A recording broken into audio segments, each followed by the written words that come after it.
उत्तर प्रदेश में पिछले दिनों घोषित उपचुनाव के नतीजों में समाजवादी पार्टी गठबंधन के उम्मीदवार सुधाकर सिंह ने बाजी मार ली। सुधाकर सिंह ने बीजेपी गठबंधन के दारा सिंह चौहान को बड़े अंतरों से हराया। लेकिन अब कहा जा रहा है कि घोषित के बाद गाजीपुर की बारी। लेकिन गाजीपुर सीट के उपचुनाव की तारीखों का अभी तक ऐलान नहीं हुआ। अगर होना होता तो शायद घोषित के साथ ही हो जाता। आप सभी को बता दें कि घोषित लोकसभा सीट के खाली होने पर इस पर उपचुनाव को लेकर तमाम तरह की चर्चाएं चल ही रही। लेकिन सूत्रों के हवाले से एक चर्चा ये भी है कि चुनाव आयोग इस सीट पर 2024 के लोकसभा चुनाव से पहले ही शायद ही चुनाव कराने की स्थिति में नजर आए। दरअसल आपको बता दें कि इस चर्चा के पीछे कुछ वजह भी गिनाई जा रही है। न्यूज एजेंसी पीटीआई भाषा की एक रिपोर्ट के मुताबिक उत्तर प्रदेश की गाजीपुर समेत लोकसभा की 4 सीटें खाली हैं। जी हाँ, इस पर उपचुनाव की संभावना इस समय नहीं जताई जा रही। भाषा ने सूत्रों के हवाले से ये जानकारी दी है। रिपोर्ट के मुताबिक इसे लेकर चुनाव आयोग और केंद्रीय कानून मंत्रालय का विधायी विभाग आपस में संपर्क में है। ऐसे में प्रावधान है कि अगर चुनाव या उपचुनाव में देरी होती है या इन्हें ना कराने की राय बनती है तो चुनाव आयोग से बात करनी होगी। जैसा कि आपको याद होगा कि गाजीपुर से बसपा के सांसद रहे अफजाल अंसारी को 4 साल की सजा मिलने के बाद उनकी संसद सदस्यता समाप्त कर दी गई थी।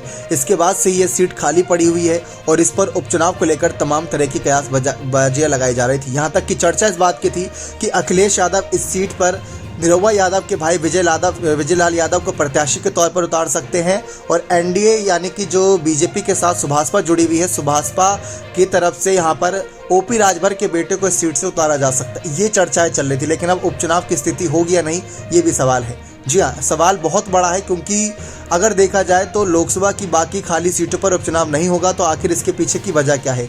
रिपोर्ट्स के मुताबिक निर्वाचन कानून ऐसा कहता है कि अगर कोई सीट खाली होती है तो उस पर 6 महीने के अंदर उपचुनाव कराना होता है। हालांकि निर्वाचन आयोग कुछ तथ्यों के आधार पर उपचुनाव न कराने या स्थगित करने का फैसला ले सकता है।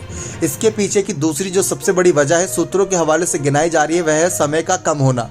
चुनाव आयोग और कानून मंत्रालय की बातचीत से अवगत सूत्रों का कहना है कि इन सीटों पर अगर उपचुनाव हुए तो यहाँ से चुने जाने वाले जनप्रतिनिधियों को काम के लिए समय काफी कम मिलेगा।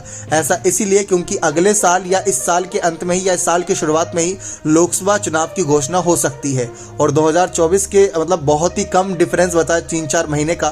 तो इतने में क्या ही कोई मेहनत कर लेगा, सवाल ये बनता है। लेकिन जिस तरीके से बसपा नेतृत्व के लिए बड़ी सीट मानी जा रही थी, उपचुनाव होना बनता था। फिर देखा ना दिलचस्प रहता कि बसपा इस पर क्या करती। आपको याद होगा कि कांग्रेस की टॉप लीडरशिप इस अलायंस में मायावती यानी इंडिया अलायंस मायावती की एंट्री चाहती है।